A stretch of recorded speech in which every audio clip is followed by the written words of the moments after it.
आपकी कॉल्स को भी हम अपने प्रोग्राम का हिस्सा बनाएंगे। आज के प्रोग्राम में क्या है आगे देखिए। वेट लिफ्टिंग का शो था, उसने कुछ कैप्सूल खाए, टेस्ट वगैरह किए, पता चला कि उसको ब्लड कैंसर हो गया। रोलर होता है, टनों का वजन होता है, तो हम दोनों नीचे ही दब गए। एक टांग मेरी जाया हो गई। मैं किसी दरख्त पे काम कर रहा था, पीठ पीछे जोड़ने से गिरा। 6 साल हो गए, मैं अभी तक ऐसे ही पड़ा हूँ। अगली सीट पे बैठा, पीछे जो बंदे बैठे थे उन्होंने मेरा मोबाइल निकाल लिया। मोबाइल जिसकी कीमत लाखों में है, 20,000 में मिल रहा था, वो फ्रॉड मेरे साथ कर रहे थे। ये वीडियोस हैं जो आज के प्रोग्राम में शामिल हैं। हम आपको प्रोग्राम के अंदर पहली वीडियो दिखाते हैं और फिर इंशाल्लाह निगरान शुरा से उस पर बात करते हैं। आइए देखिए। मोहम्मद शुएब है, मेरा भाई जो है वो 17 साल का था, अच्छी जॉब करता था। अचानक उसको जो है वो वेट लिफ्टिंग का शौक था, तो वहाँ जिन लोगों के साथ वो वेट लिफ्टिंग के लिए जा रहा था, यानी वर्जिश वगैरह जो कर रहा था ये अपना जिसामत बनाने के लिए, तो उसने जो है वो अपनी जो है वो जिसामत को और मजबूत करने के लिए उसने कुछ कैप्सूल खाए। वो कैप्सूल खाने की वजह से उसकी बॉडी के अंदर रिएक्शन हुआ और उसको वोमिटिंग शुरू हो गई। काफ़ी वोमिटिंग जो है वो इस कदर थी कि वो जो है वो हमारी करीब के डॉक्टरों से जो है उसका इलाज कराते रहे, लेकिन उसमें फ़र्क नहीं आ रहा था। और फिर उसको जो है वो फीवर भी साथ साथ था, खाने पीने से मोहताज हुआ था। तो फिर हम जो है उसको हॉस्पिटल ले गए। हॉस्पिटल में डॉक्टर ने कंडीशन देख के उसको एडमिट किया, तो उसके टेस्ट वगैरह हुए तो उसके अंदर पता चला कि इसके मैदे के अंदर इन्फेक्शन हो गया है। तो डॉक्टरों ने अच्छी ट्रीटमेंट करी, उसको रिकवर कर लिया। 1 वीक के अंदर जो है वो डिस्चार्ज होकर घर आ गया था। लेकिन जब घर आया तो दोबारा उसकी वही कैफियत, वोमिटिंग तो उसको नहीं हो रही थी, मैदे की जो है वो दवाई वगैरह दे दी थी जिससे काफ़ी बेहतर हो गया था वो, लेकिन फीवर जो है वो उसका नहीं जा रहा था। फिर दोबारा हम उसको हॉस्पिटल लेके गई, वही जो कंसर्न डॉक्टर थे उनसे रब्ता किया। उन्होंने जो है वो मजीद उसके फिर टेस्ट वगैरह किए, तो पता चला कि जो है वो उसकी जिगर के अंदर प्रॉब्लम हो गई है और उसका जिगर जो है वो ब्लड नहीं बना रहा है। फिर ये कि अल्हम्दुलिल्लाह ब्लड वगैरह जब लगा तो वो काफ़ी बेहतर हो गया। फिर एक बार फिर वो घर आ गया। घर आने के बाद फिर उसकी कैफियत ज़्यादा ख़राब होने लगी, इस तरह ख़राब होने लगी कि उसके जिस्म के अंदर जो है वो रिएक्शंस जो है वो होना शुरू हो गए, यानी ददोड़े पड़ रहे थे उसके। फिर दोबारा हम हॉस्पिटल लेके गए तो फिर उन्होंने डॉक्टर ने जो है वो दोबारा टेस्ट वगैरह किए, पता चला कि उसको जो है वो ब्लड कैंसर हो गया। तो वहाँ पे डॉक्टर ने जो है वो इनको बोला कि आप जो है वो किसी कैंसर के हॉस्पिटल में इसको ले जाएं। फिर हम जो है वो उसको कैंसर के हॉस्पिटल में लेके गए। वहाँ पर 3 दिन तक उसकी ट्रीटमेंट रही और एक रात ऐसी थी कि जो हमारे भाई की बड़ी सख्तनाक गवादार थी, जो कि बहुत ज़्यादा डिस्टर्बेंस के साथ, तकलीफ़ के साथ सुबह शादी के टाइम पे वो इंतकाल कर गया। वो रात इतनी ख़तरनाक थी कि मैं आपको बयान नहीं कर सकता कि कितनी तकलीफ़ में वो मुब्तला था। इस हादसे के बाद जो है वो बहुत पछतावा है मुझे भी और मेरे घर वालों को भी। हमारा भाई जो है वो इस छोटे से शॉर्टकट के चक्कर के अंदर जो है वो अपनी जान से चला गया। तो मेरा मशवरा सिर्फ आप लोगों को यही है कि जो है वो आप लोग किसी भी तरह का जो है वो शॉर्टकट ना अपनाएं, जो कि आपको इस तरह का पछतावा हो जिस तरह का हमारे को हो रहा है। अल्लाह रहम फरमाए। जी सरकार। अल्हम्दुलिल्लाह रब्बिल आलमीन वस्सलातु वस्सलामु अला खातमुन नबिय्यीन। इब्तिदा तो यही है कि इनके भाई की अल्लाह ताला बख्शिश करे, आमीन। और इनके तमाम तर सोगवारों को अल्लाह पाक सब्र भी दे और सब्र पे अजर भी दे। सारे मौत है सर। बात तो सही लगता है कि एक जवान मौत थी और दुनिया से वो चली गई, वक्त पूरा हो गया। जी बेसिक तो यही है, लेकिन ज़ाहिर है कि हमारे लिए इसमें क्या सीखने को, क्या समझने को मिला है वो उस पर डिस्कस की जा सकती है। तो अब ये जो इन्होंने बात बताई कि मेडिसन, तो ये आज की प्रॉब्लम नहीं है, ये मेडिसन बहुत पुराना प्रॉब्लम है। पाउडर है, मेडिसन है और इस तरह की और भी चीज़ें आती हैं जो कि बाद औक़ात बॉडी को, इसको कहते हैं बॉडी पम्प करने के लिए इस्तेमाल की जाती हैं, कट्स बनाने के लिए इस्तेमाल की जाती हैं, इसको शेप को इसको देने के लिए इस तरह मेडिसन्स का इस्तेमाल किया जाता है।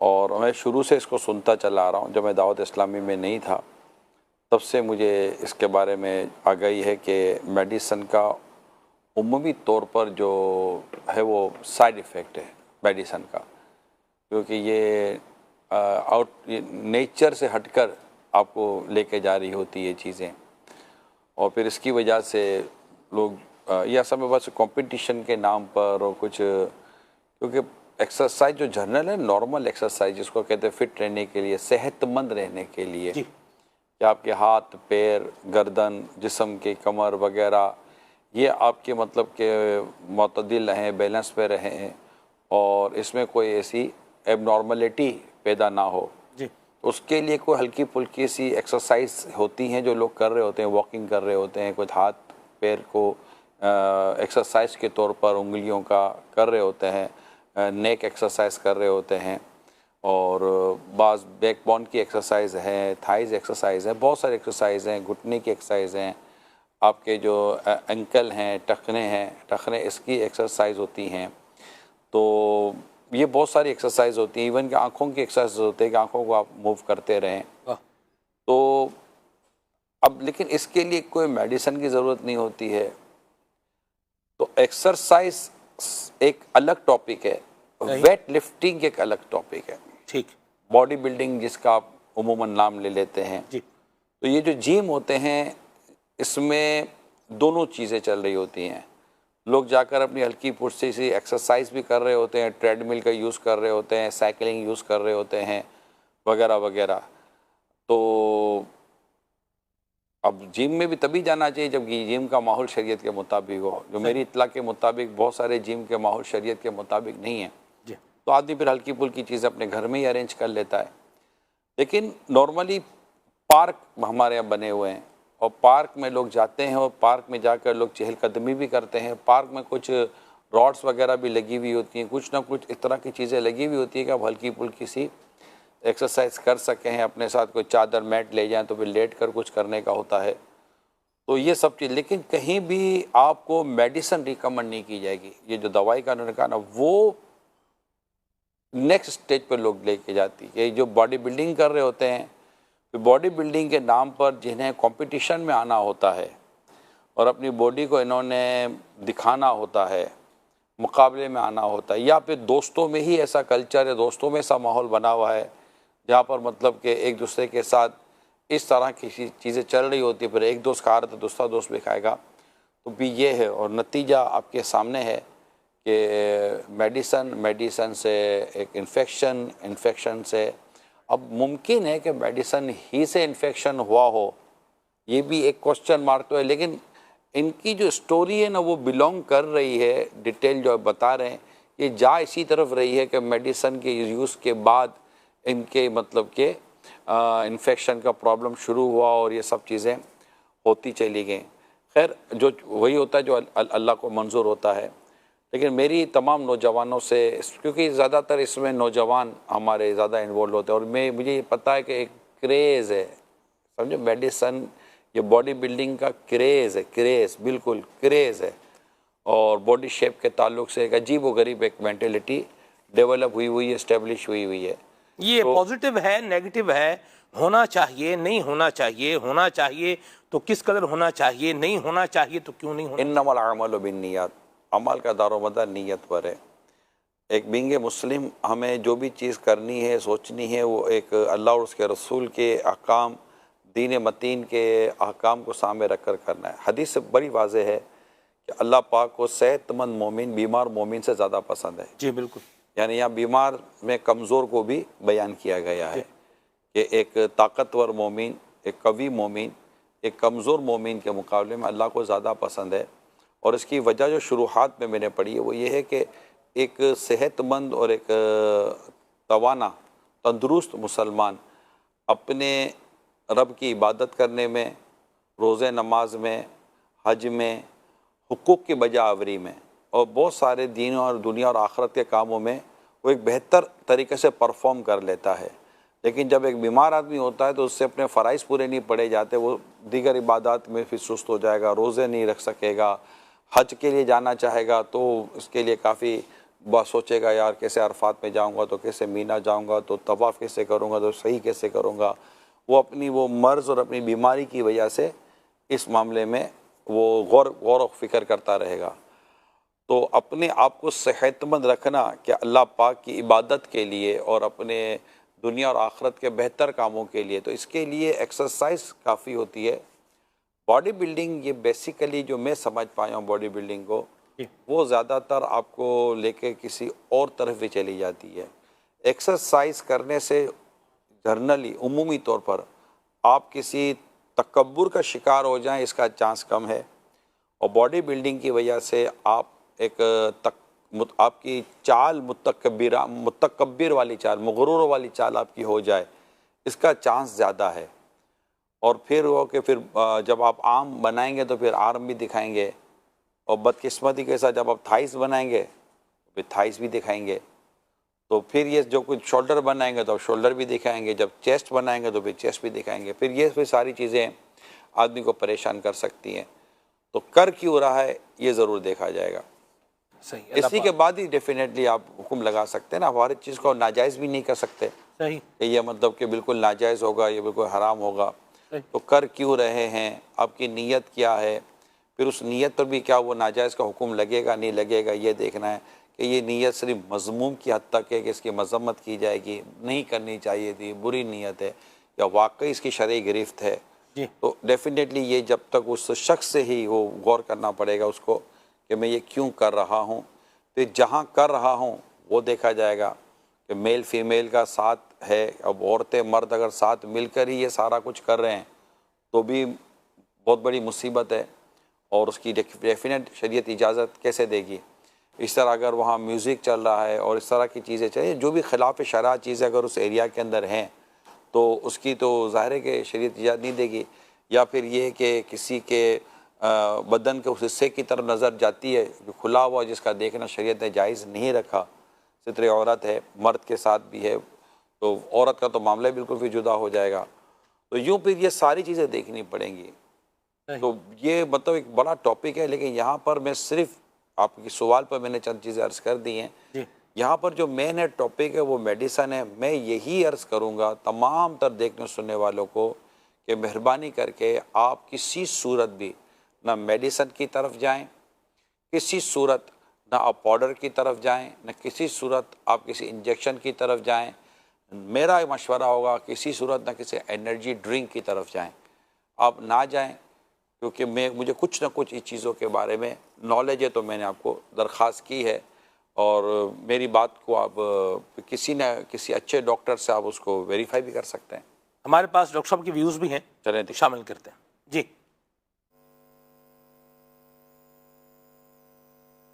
जी, ये बॉडी बिल्डिंग करने के हवाले से लोग जो स्टेरॉइड वगैरह का इस्तेमाल करते हैं ना, अमूमी तौर पे अक्सर जो है कि इनका जो डोज वगैरह वो फिक्स नहीं पता होता है। इनका थोड़ा बहुत तो वक्ती तौर पे फ़ायदा होता है, लेकिन लॉन्ग टर्म जो है इसका नुकसान ही हो रहा होता है बॉडी के ऊपर। जैसे इसके अंदर जो लोग लॉन्ग टर्म ज़्यादा देर तक स्टेरॉइड का इस्तेमाल कर रहे होते हैं मसल वगैरह या बॉडी बनाने के लिए, उसमें जिगर की डिजीज़ यानी जिगर के अमराज इसके अंदर पैदा हो जाते हैं, किडनी के गुर्दे के अमराज इसके अंदर पैदा हो जाते हैं, प्लस डिप्रेशन और फिर चेहरे के ऊपर दाने वगैरह, कोलेस्ट्रॉल इसके अंदर डिस्टर्ब होता है। और मोस्ट इम्पोर्टेंट ये होता है जब किडनी इफेक्ट होती है तो उसके साथ ही इसके अंदर ये ब्लड प्रेशर वगैरह भी इसके अंदर डिस्टर्ब हो जाता है ना, ब्लड प्रेशर भी इसके ज़्यादा इस्तेमाल करने से हाई हो जाता है। प्लस इसका दूसरे खतरनाक नुकसान ये होता है कि जो स्टेरॉइड के जो इंजेक्शन लगवाए जा रहे होते हैं, कभी कभार ऐसा होता है कि वो इंजेक्शन जो होते हैं वो सही नहीं होते हैं या सही क्वालिटी के नहीं होते, जिसकी वजह से जो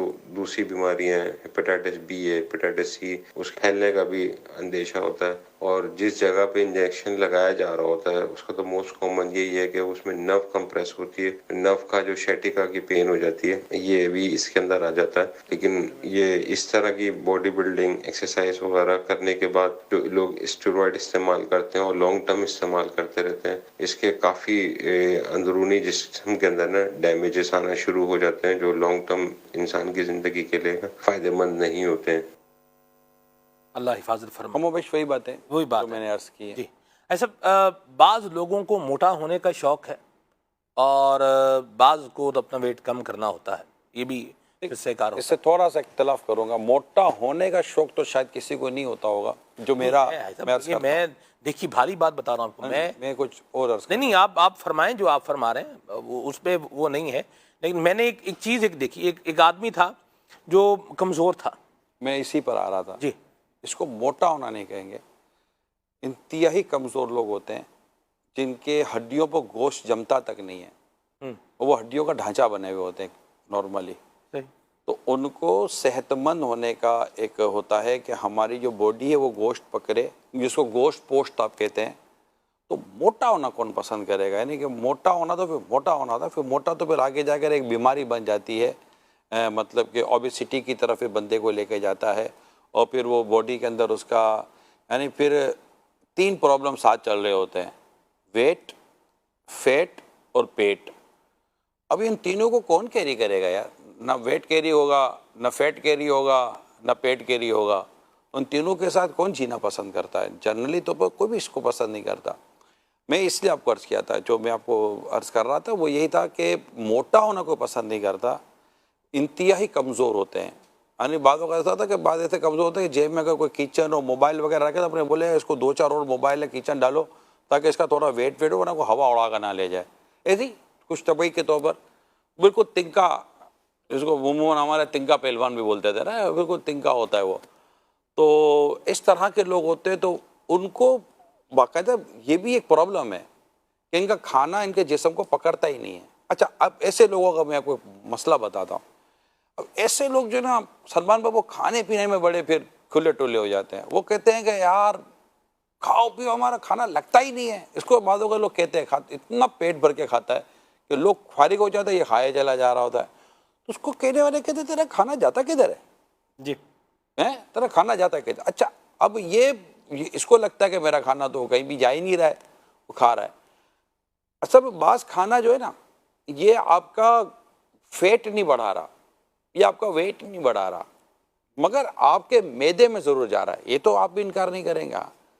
मेरे आका सल्लल्लाहु अलैहि वसल्लम ने मैदे को हौज़ फरमाया। बदन का एक हौज़ है, ये बदन का हौज़ है पेट, मैदा।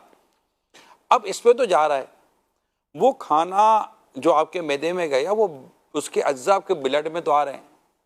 आप मालूमात ले लीजिए, कई दुबले पतले लोगों को हार्ट फेल हुए हैं, क्योंकि बाद औकात यही खाना आपके ब्लड में कोलेस्ट्रॉल, ब्लड को गाढ़ा कर देता है। ये आपकी जो वैन है उनकी दीवारों के ऊपर चिकनाई जमा कर देता है। खाना जा तो रहा है ना, और वो जो उसकी जो ब्लड सर्कुलेशन है वो इतनी इफेक्ट होती है, क्योंकि जब ब्लड गाढ़ा हो जाता है या आपकी वो जहाँ से ब्लड का जो रूट है, जब उस पर ट्रैफिक जाम हो जाता है, वहाँ से ब्लड नहीं निकल पाता और ब्लड वहाँ नहीं पहुँच पाता जहाँ ब्लड ने पहुँचना है, तो वो मतलब कि उसकी कमांड चलती है दिमाग और दिल की तरफ। अब दिल उसकी तरफ ब्लड ज़ोर से फेंकने की कोशिश करता है और ये पंपिंग स्पीड हो जाती है, तेज़ पंपिंग हो जाती है। जब ये तेज़ पंपिंग होती है तो ब्लड वहाँ फिर पहुँच तो जाता है, दिल थक जाता है। जब दिल थक जाता है ना, जैसे बहुत ज़्यादा मोटर चलती है पानी की, तो फिर वो पानी की मोटर जल जाती है। तो इस तरह फिर दिल के कहीं वाल्व फेल हो जाते हैं और उसको कहते हैं हार्ट फेल हो जाता है। और उससे दुबले पतले लोगों का हार्ट फेल होना, दुबले पतले लोगों पर फालिज का अटैक होना, दुबले पतले लोगों का कोलेस्ट्रॉल बढ़ जाना, दुबले पतले लोगों का यूरिक एसिड बढ़ जाना, ट्राइग्लिसराइड बढ़ जाना, जो दुबले पतले लोगों का शुगर बढ़ जाना। ये बोतल पीते हैं कि बोतल नज़र नहीं आती, ये आइसक्रीम खाते हैं कि आइसक्रीम नज़र नहीं आती। तो आइसक्रीम भी ये इनके जो बॉडी जो स्ट्रक्चर है वो है जो फिजिकली नज़र नहीं आ रहा, इंटरनली डैमेजेस शुरू हैं। ये टेस्ट करा लें।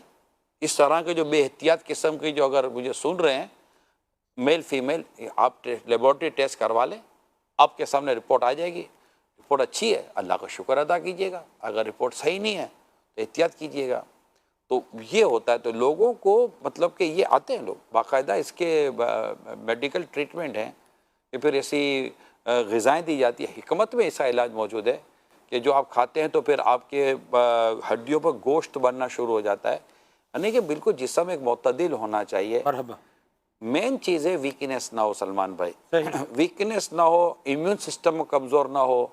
अगर बंदा दुबला है और उसका इम्यून सिस्टम कमज़ोर है तो वो ठा करके बैठ जाएगा। और थोड़ा मतलब कि ठीक है उसको है, मगर उसका इम्यून सिस्टम मजबूत है तो उसके अंदर डिफेंसिव ताकत है। बट हमें सेहतमंद रहना चाहिए। अल्लाह पाक हमारे ज़ाहिर को, हमारे बातिन को, हमारे बदन को, हमारे हर उज़्व को ऐसा कर दे जैसा उसको पसंद है। आमीन आमीन आमीन। मरहबा।